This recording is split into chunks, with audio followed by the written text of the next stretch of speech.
amen. Uwiteka ndagushimiye, Uwiteka ndaguhimbariza kuko wampagurukije ntukunde ko abanzi banyishima hejuru. Uwiteka Mana yanjye naragutakiye urangiza. Uwiteka wazamuye ubugingo bwanjye ubukura ikuzimu, wankijije urupfu ngo ne kumanuka nkajya muri rwa rwobo. Muririmbire Uwiteka ishimwe mwabakunzi bemwe, mushime izina rye ryera, kuko uburakari bwe ari ubw'akanya gato, ariko urukundo rwe ruzana ubugingo. Ahari kurira kwararira umuntu kwararira nijoro, ariko mu gitondo impundu zikavuga. Nanjye ubwo nagubwaga neza naravuze nti ntabwo nzanyeganyezwa.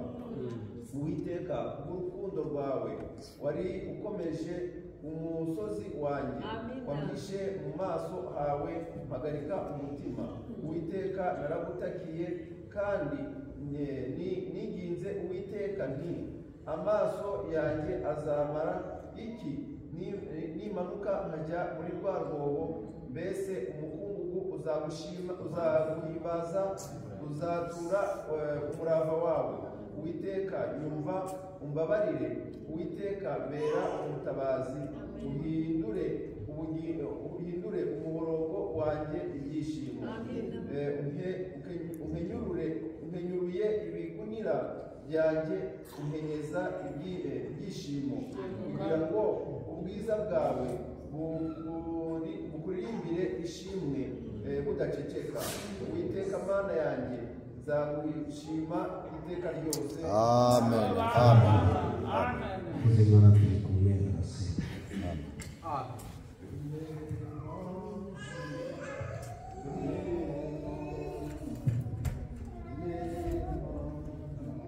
Tugere imbere yawe,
izina ryawe ndahabwa icyubahiro.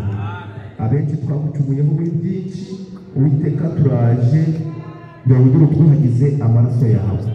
Amafuti n'ibicumuro byose twaba twakoze bitakunejeje bikurweho, bitabwe mu nyanja yo kwibagirwa. Maze Data ubwo tuje wemere nawe uze, maze uterane natwe, icyari cyose cyatukutaboneka muri iteraniro gitsindwe mu izina rya Yesu Kristo.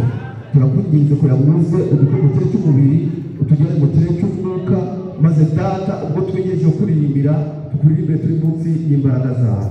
Udusige amavuta, maze Nyagasani Imana imbaraga zawe n'imigisha yawe bimanukire muri iteraniro. Uwiteka Imana umugisha ahubwo n'abakobwa bawe twese hamwe. Nyagasani Imana ikiruta byose uduhe umugisha wo gutega amatwi amagambo yawe. Fata porogaramu zose gutanya no guheruka biyorwe nawe ko tubikwambaje mu izina rya Yesu Kristo. Amen. turaririmba duhagaze daima ibiri tukisimama gatatu Jumapili ya tatu tutasoma